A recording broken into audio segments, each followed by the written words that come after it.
I pledge allegiance to the flag of the United States of America and to the republic for which it stands, one nation, under God, indivisible, with liberty and justice for all.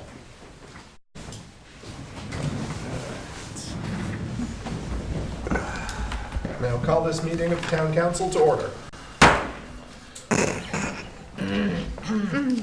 Smash the pen. Yes. Off to a good start today. All Off right. to the races.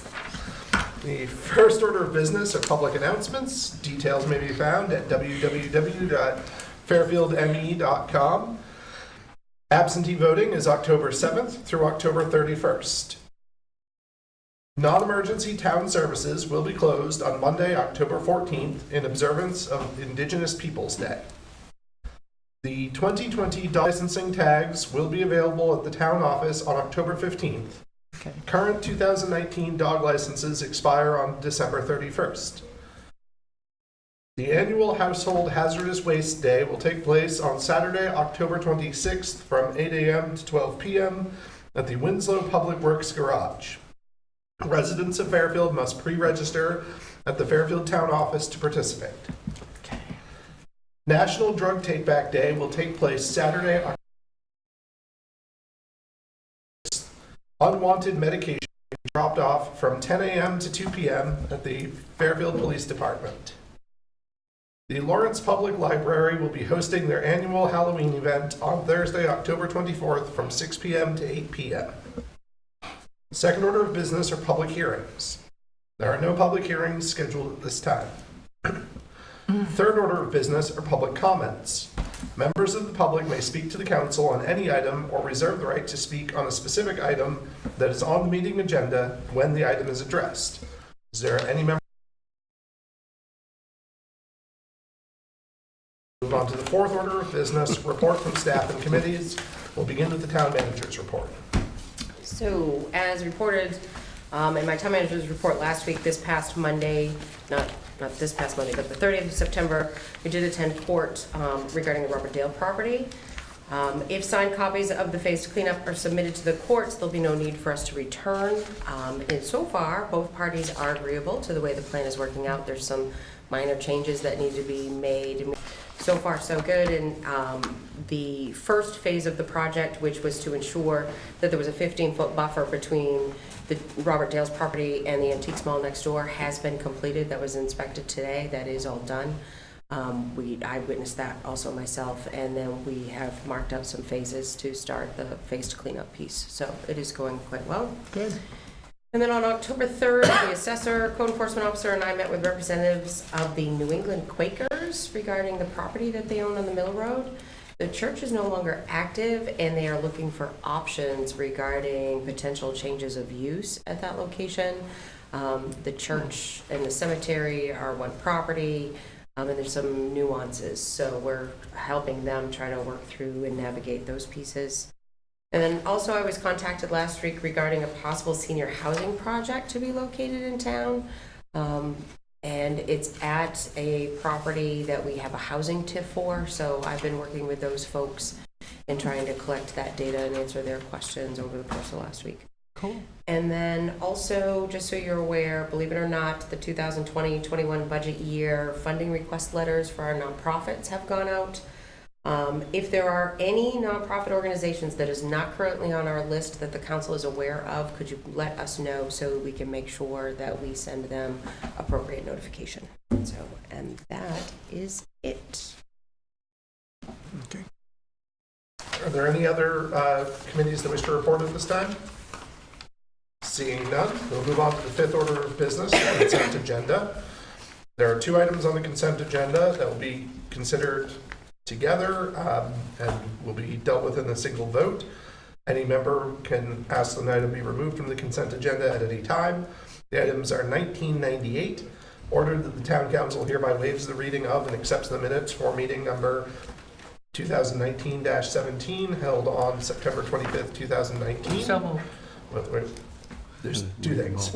Item number 1999, order the town council hereby approves the treasurer's warrant number 21, general fund in the amount of $519,231.09. So moved. Second. There's a motion and a second for the consent agenda. All in favor? That is unanimous. The consent agenda is passed. The sixth order of business, to take action on the following items of business. Item number 19-100, order that the town council hereby approves $5,500 to be expended from the police department capital reserve account for the purpose of contracting with Dirigo Safety LLC for 3 years. Services to include reviewing standard operating procedures and update of mandatory policies. So moved. Second. There's a motion and a second. Is there any discussion? I see that we have the police chief here, if you'd like to, Sure thing. Fill us So, the Maine Chiefs Police Association has a program called MLEAP now, which is a certification program for small departments or mid-sized departments. We did look into it very seriously. However, it would be more expensive for us to join that program than the program would actually save us in insurance rates. But the policies and procedures that are in place are the best practices from departments all over the state of Maine, and they are phenomenal. However, for us to do this, it would take one of us probably close to 18 months, maybe 2 years to rewrite all of our policies. They think it would be around 2 years is the process for us to go through to get certified. That would be for us to change all of our policies and become in line. Dirigo Safety can do that for us with a click of a mouse. Basically, I'll sit down with them and we'll go through all of our policies and procedures, and I'll explain to them how we want everything written. And they will institute the policies into our software program. They will distribute it to the officers to be trained in. And within probably 2 or 3 months, we'll be up and running, and we will be a certifiable department. And at any point from that point on, if we decide we want to do that, I would just be contacting the Maine Chiefs and being checked out through them before we could get that, certification letter. It is an expensive process for us to go through, but these are all the best. There's some phenomenal policies in there, and some big changes that we'd be making to the department that would make us much better all around. Do you have training through these location already down at Dirigo? No, sir. They will upload everything into our software program, and then the training will be pushed out to the officers weekly. And currently, like some departments have mandatory training on a policy every year. There's like 12 or 13 policies we have to train on mandatory every year. We as a department, we train on every single policy. Every week they get a policy, so that they always, there's some policies that have been in effect since the 80s, but they still have to look at it, and it just kind of reminds everybody. This software program will automatically push that out to them, and they'll train right at their office desk when they first come in the morning. How many man hours is each training element? How many man hours? Pardon me? How many man hours? How much time will it take each officer to train on each mandatory training? Probably half an hour. Okay. On each policy. Because I looked at this the website. Yep. And I know some instructors too, and it's a good site. Yep. That facility, I'm trying to push a lot of my people into the training that they offer outside of this policy and procedures, because it's extremely good training. There's a lot of active and retired police officers. There's a couple of attorneys that work for them. It's A lot of former military personnel or police Correct. officers, Yeah, which I know half of them down there. my opinion is this company that we're going with is probably cutting edge as far as law enforcement training in the state of Maine. So. out of curiosity, what are some of the biggest, where there would be the biggest impact from this overhaul? It will cover throughout all of the policies, officer safety issues, things that we don't think about all the time, searching the back of cruisers prior to putting an inmate in there, or prior to the beginning of their shift, and then checking it after a prisoner comes out of the back of the car. Little things like that are not in our basic policy and procedures manual on a daily basis. Any risk management? Absolutely. With the completion of this, when Maine Municipal, or excuse me, are in the program that we're in. Shape Award, thank you. When Shape comes in and they want all of our training records, it's the click of a mouse. You click the mouse, you tell it you want the paperwork for the Shape, it prints off everybody's training for the year and we hand it to them. So it's a software that we already have. This is just the policy and procedures piece that helps work with that. The software, council approved year and a half ago? Year and a half ago, yeah. Year and a half Roughly. ago. So, and this is just gonna be an addendum to that and help accentuate what we already have, so. Every department struggles with policies and procedures. They make changes, the legislature makes changes once or twice a year, the academy makes changes once or twice a year. These will be automatically put into our system and pushed out to the officers as soon as they happen. There any further discussion? Seeing none, all in favor? Any opposed? Any abstaining? That motion carries. Thank you, Tom. The next item is item 19-101, order the town council hereby approves revisions as proposed to the town council administrative policy, Article 1, Section 108, and Article 2, Section 210. So moved. Second. So motion and a second. These are policy revisions that we have previously discussed in workshop. With respect to Article 2, Section 210, I just want to say that is the bids and purchasing policy, and as you may remember, I had some concerns at our last meeting about the oversight of the new spending authority. I talked to Michelle last week and had proposed, and what is written in here is that when that new authorization between that $5,000 and $10,000 amount is used, there will be a report that comes back to the town council saying how that new authority was used. That way the council can get a sense of how that's being used and oversee it for a little while without hampering the ability of the government to function. And then at any time, obviously, the council can dispense with that or bring it back as need be. So in one little piece, so as an example, the item that you just voted on would be something that would no longer come to the council. And we made sure that this came before this piece so that as a clear example to you as something that we would, that would no longer come to council, but you would just hear about because of the fact that, one, it's capital. So regardless, even you would always hear about it because we used capital reserve funds. But you notice it's a $5,500 purchase, so it's only $500 over the current threshold that we have. And it's something that I've known about for a while. The memo was dated the first part of September, and because of timing, it waited until a month later. And the chief was here tonight and everything else. So it's kind of one of those things where all of that and his extra time would able to be avoided, but yet the council would still be aware of what's going on, so. Yeah, that's the important things, that we're aware of what's going on. Yep. So I want to point that out that after my comments last time, I am satisfied that this revision assuages those concerns. Is there any other discussion on this point? Seeing none, all in favor? All opposed?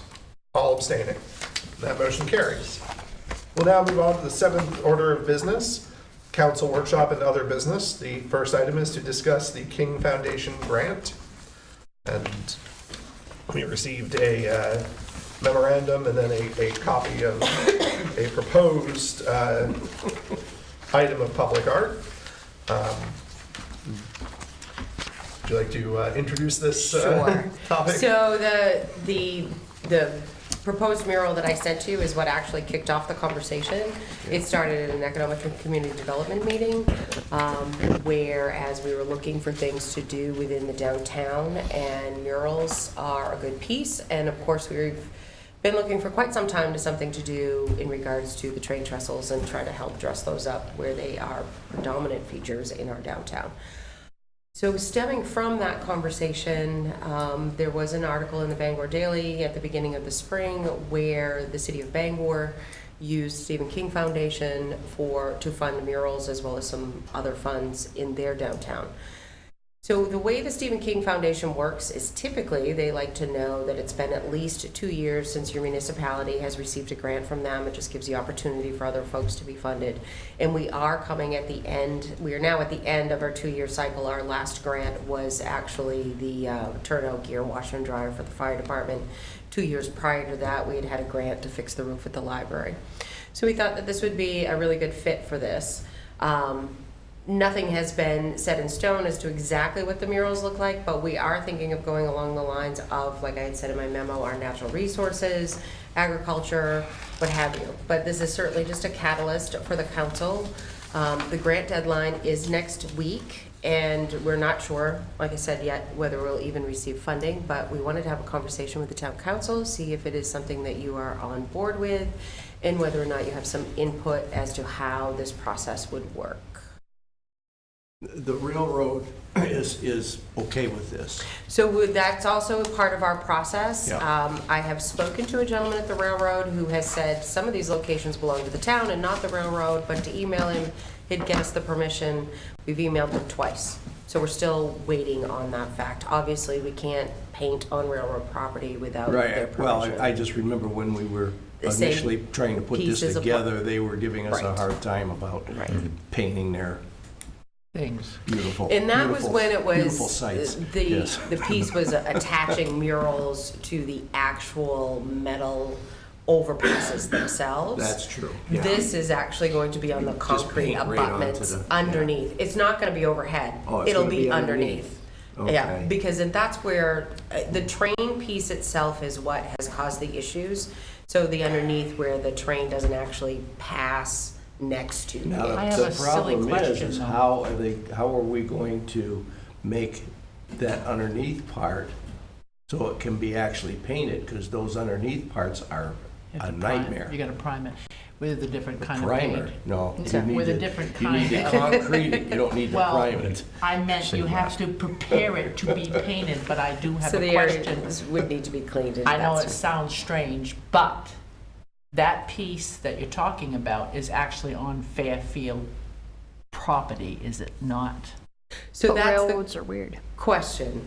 Okay, so every time I have mentioned the fact that there's concrete falling off from these abutments, It's your- the railroad says that it's up Well, to it's the our municipality to fix it. So it belongs to us. So it belongs to the town. Okay, so But if there's no they're- guarantee that it does belong to the town. well, if they're saying that it does, and for the fact that it touches actual ground property of the municipality, then it has to be prepared, as he said, with you gotta fix the concrete and prime it that way before you can even paint it, because it'll just fall off after you paint it if it's not Right.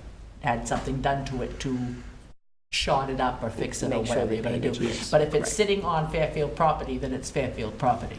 Now, Exactly. now, though, If it is. that's holding up those train trestles. Can't we charge them rent for that?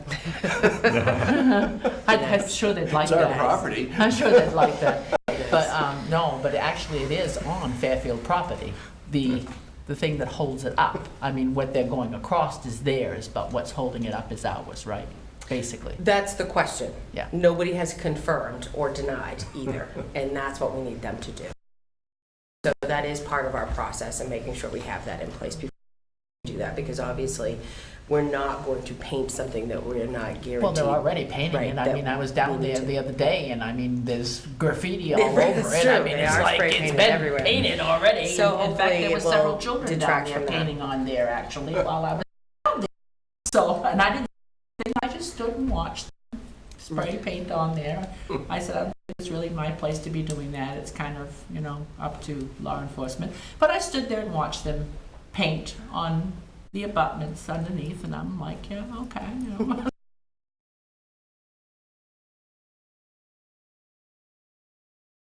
Appropriate permissions or already have them from the railroad.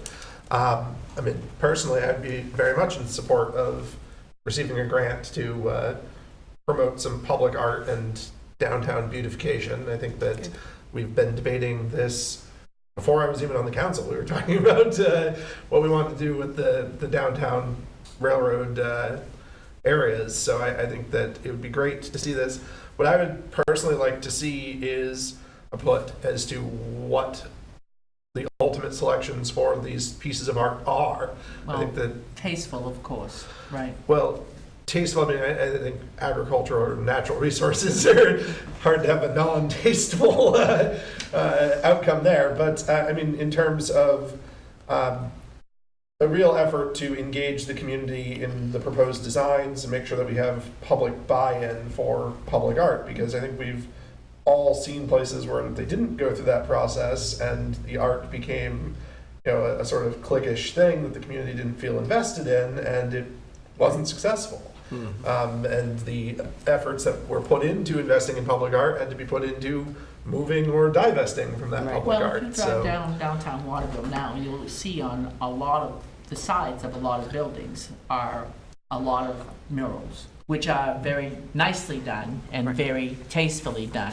and actually quite eye-catching. You know, as you're driving Yeah. down through, you're looking and you're like, hey, wow, you know. And that's the ultimate goal for this Yeah. project.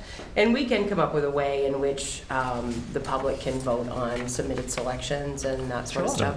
It's kind of one of those things where, like I said, we had the original photo, it was the catalyst for all of this.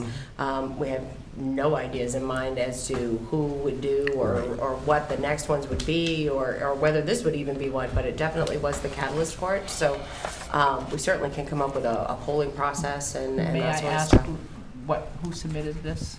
Is it a regular artist here in Fairfield? It is a student artist Okay. who is a relative of one of our economic and community development Okay. members. I can't remember if he's a town resident or not. I'm working on finding out that. Well, I'm just out, but- interested because I'm an artist myself, So- of course, so, But yeah, you know, what I see and what other people see is two different things, because as I said, being an artist myself, I see differently than other yeah, people do, and because her being a So- photographer, she sees something different as well, and we all do, actually. But, you know, I've had a lot of experience in art myself, so I mean, you know, I'm looking at it and I'm seeing something totally different than everybody else, of course. But anyways, I'm all for it. I mean, I think it would look good, like I said. Now, there's stuff down there right now that you know, I don't really care for, so it would be much better to have Right. something. Something like- different. Something different, Yes. yes. As far as the process for soliciting and selecting art as well, I would definitely want to make sure that it's as transparent as possible and gives an opportunity for artists who are Fairfield residents to make sure they're involved in the process. I know we have many artists in our community who I'm sure would love to submit selections. I think the public should be aware of, you know, that a potential selection is from a local artist. The other thing I think is really important is making sure that we get a good sense of the prior portfolio of pieces of art of this scale by these artists, because there's certainly a difference between being able to come up with a very convincing sketch and being able to actually make that make that into happen a in a large-scale mural. You're absolutely correct. And then the last thing is making sure that we vet these artists and their work so that we're not inadvertently endorsing other speech they may have made that we as a town or community wouldn't agree with. Right. Well, no. So you don't I think want- we you need don't to make want sure hate that our stuff and stuff. selection process is extremely thorough, that we have all of the information about not just the work itself, but the artists and their other work, so that we don't end up creating a controversy where there really shouldn't be one. So the selection process, submission process could include an artist's bio, samples of other pieces of work. Absolutely, yes, Pictures, recommendations, you know. yeah. So we don't run into any Maybe problems. the school involved too, References. if they had us in the school and things Yeah, well, like they that. got some, they have a Yeah, lot of. we definitely they- could do that. Actually, they have art, I believe they do have an art thing at Lawrence High School too, that they, you know, they do that too. Creative, I think it's creative something, it's some sort of an art function. Think we can do all that? I do. Okay, good.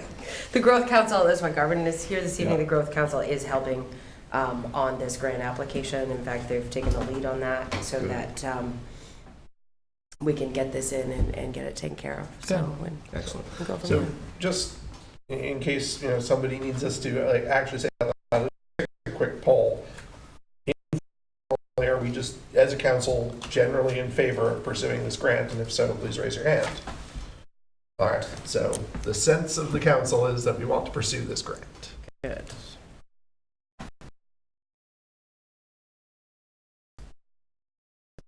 for this evening. So we'll get that in and we'll let you know how we make out. So it'll Okay. be a couple of months before we find out, but definitely it's a ward process.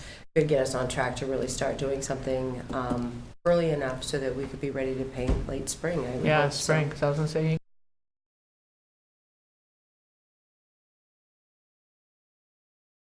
That, so, it'd be great. Wonderful. Thank you.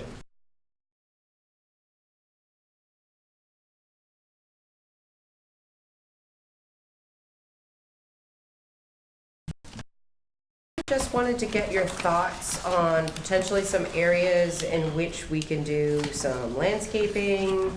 Oftentimes people call them gateway parks or that sort of stuff. I threw out a couple of selections.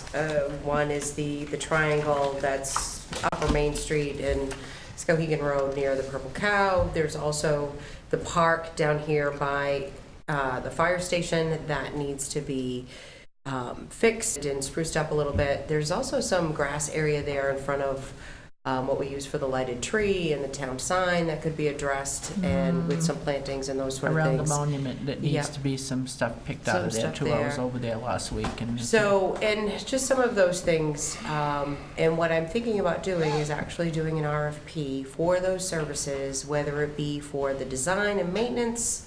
I'm thinking about doing it so that one is for design, two is for the installation, and then also what would the maintenance be? Because what happens is that the summer crew that works now for Public Works, with everything they do with roadside mowing and road construction and the regular downtown cleanup, as well as cemeteries and the PAL fields and all of that, what these will look like and how much maintenance that's going to require from our staff. So there's a lot to be weighed with it, but really wanted to get your thoughts and ideas on it before we put that all together. And now's the time to do it, so before snow comes, so that folks can have an idea of what it looks like, and as well as it can be part of our budget preparation for I had a next year. question for the gazebo. Mm-hmm. You know, it is a very nice park, but in the gazebo, there aren't any benches or anything to sit on in there. And if somebody, wanted to get in there to sit down if it was raining or get in and out of the rain or whatever, No they could benches. stand in there, but there's no place to sit. There's a part of me thinks there was at one point, but I'm not sure. So what happens is in the gazebo, so there's power in there too. We're constantly replacing the Yeah. power Yes, there receptacles. Yeah. It gets damaged more than you would think. But we also we have to invest some funds in that because it needs a new roof. And we're looking at actually potentially widening the stairs in that opening, filling that entire opening with a set of stairs as opposed to a smaller set that's in that opening. But like landscaping around that or other pieces we do. We did have some trees that were dead in there recently taken care of. So those are the kind of things that we're looking at. So good ideas.